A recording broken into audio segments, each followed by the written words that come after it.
जय श्री जगन्नाथ भाई माने सर्वप्रथम गुरुदेव गणपति जगतमा को प्रणाम करी आज आम आस्ट्रो सेशन आरंभ करबा आस्ट्रो सेशन क्रम रे आज आम जानिबा ग्रह मानकर अवस्था एटा बहुत ही इंपोर्टेंट फल देश ପାଇଁ आपण मानक समस्त रिक्वेस्ट करे आपण एटा मन ध्यान देई सुनंतु एवं बुझंतु जेते अवस्था पर रिसर्च करी आपण ପାଇଁ मंगल मते भी शेयर करंतु म एटा आपण रिक्वेस्ट करिवि तो चलंतु आरंभ करबा ग्रह मानकर अवस्था विषय रे पढिबा ए फलादेश बेले याकू आपण केबे भी ओवरकम करिके कोनोसी फलादेश करिवे नाही याकू मुंडे रे जेमिति हेले रखिबे ମାନଙ୍କ अवस्था very very important very very vital भि भि I am P very very important तो ग्रह मानकर जो अवस्था अछि सेटा 10टा अवस्था अछि ग्रह मानकर 10th अवस्था गोटा हला दीप्त गोटा हला मुदित गोटा हला स्वस्थ गोटा हला शांत गोटा हला शक्त गोटा हला पीड़ित गोटा हला दीन गोटा हला खଳ गोटा हला ବିକଳ गोटा हला भीତ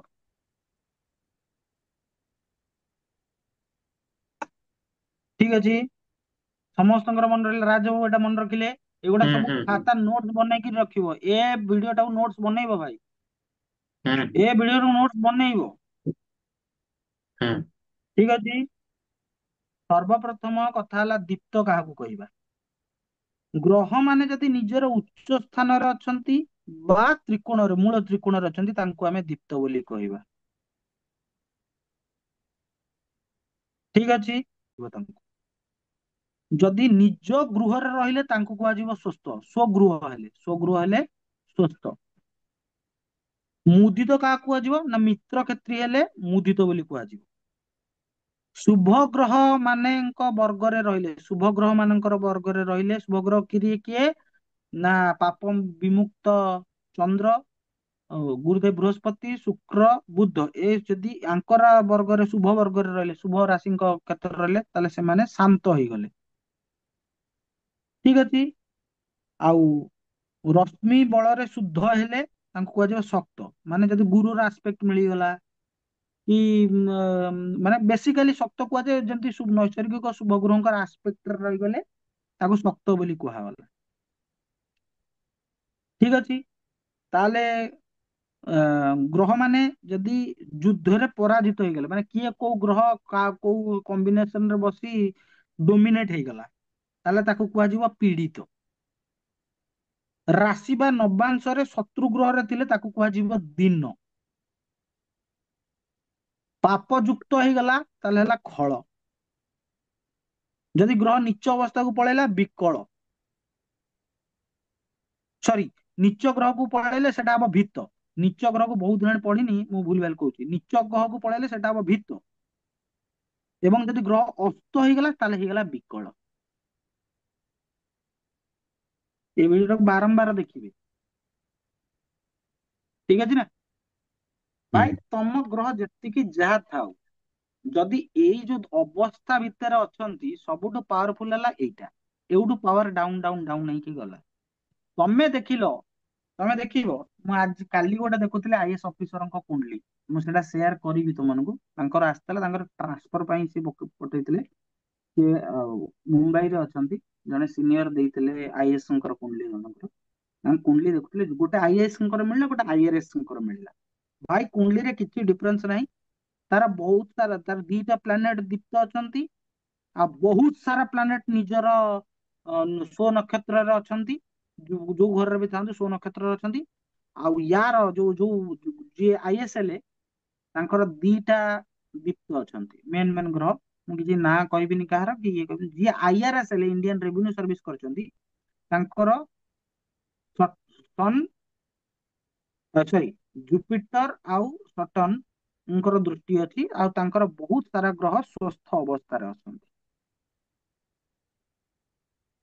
ଏଇଠୁ ପାୱାର ଟା अच्छा ଏମିତି ଡାଉନ ଡାଉନ ହେଇକି ଯିବ ଗ୍ରହ ମାନଙ୍କର ଗୋଟେ କୁଣ୍ଡଲି ମାତ୍ର ଦେଖିବାକୁ 6 ଘଣ୍ଟା ଲାଗେ ଯଦି ତମେ ଭଲସେ ରିସର୍ଚ୍ଚ କରିକି ଦେଖିବ ଆଉ ଯଦି ଏମିତି ଫୁସ୍କିନ ଦେଖି ଫୁସ୍କିଟି କହିବ ତାହେଲେ ସେ ସମସ୍ତେ ବହୁତ କହୁଛନ୍ତି, ମୁଁ ବି କହୁଛି, ତମେ ବି କହିପାରିବ, କିଛି ଅସୁବିଧା ନାହିଁ। তুমি ଯଦି ଡିପ୍ ରିସର୍ଚ୍ଚ କୁ ଯିବ 6 ଘଣ୍ଟା ଲାଗିବ ଗୋଟେ କୁଣ୍ଡଲି ଦେଖିବାକୁ। ବେସିକାଲି ଦିଟା କୁଣ୍ଡଲି ରଖିବ, ୟାକୁ ବି ଦେଖୁଥିବ ତାକୁ ଦେଖୁଥିବ କମ୍ପାରେଟିଭ କରି ଦେଖୁଥିବ, ତାହେଲେ ତମେ ବୁଝିପାରିବ। ତେଣୁ ଇଏ ଯିଏ ଆଇଏସ୍ ଅଛନ୍ତି ତାଙ୍କର ଦିଟା ଦୀପ୍ତ, ବାକି ସବୁ ଗ୍ରହ ପ୍ରାୟ ସୁସ୍ଥ ଅଛନ୍ତି। ମୁଁ ଗୋଟେ ଆଭରେଜ କରି କହୁଛି, ୟାଙ୍କର କିଛି ଦୀପ୍ତ ଅବସ୍ଥାରେ ନାହାନ୍ତି, ପ୍ରାୟ ମୁଦିତ ଆଉ ସୁସ୍ଥରେ ଅଛନ୍ତି ଗ୍ରହ। ଆଉ ଜୁପିଟର ସଟର୍ନ ର କମ୍ବିନେସନ ଅଛି ତାଙ୍କର, ଆଇରେସଙ୍କର। ଆଉ ସିଏ ଫୋର୍ଥ ହାଉସରେ ବସନ୍ତି ଏବଂ କର୍ମକ୍ଷେତ୍ରକୁ ଦେଖୁଛନ୍ତି। ସମସ୍ତେ କହନ୍ତି ଜୁପିଟର ଆଉ ସଟର୍ନ ଖରାପ କମ୍ବିନେସନ, କିନ୍ତୁ ମନେ ରଖନ୍ତୁ ନୈସର୍ଗିକ କାରକ ତତ୍ତ୍ୱର ଶନି ହଉଛନ୍ତି କର୍ମାଧିପତି। ନୈସର୍ଗିକ କାରକ ତତ୍ତ୍ୱରେ ଜୁପିଟର ହଉଛନ୍ତି ଧର୍ମାଧିପତି ଏବଂ ଭାଗ୍ୟାଧିପତି।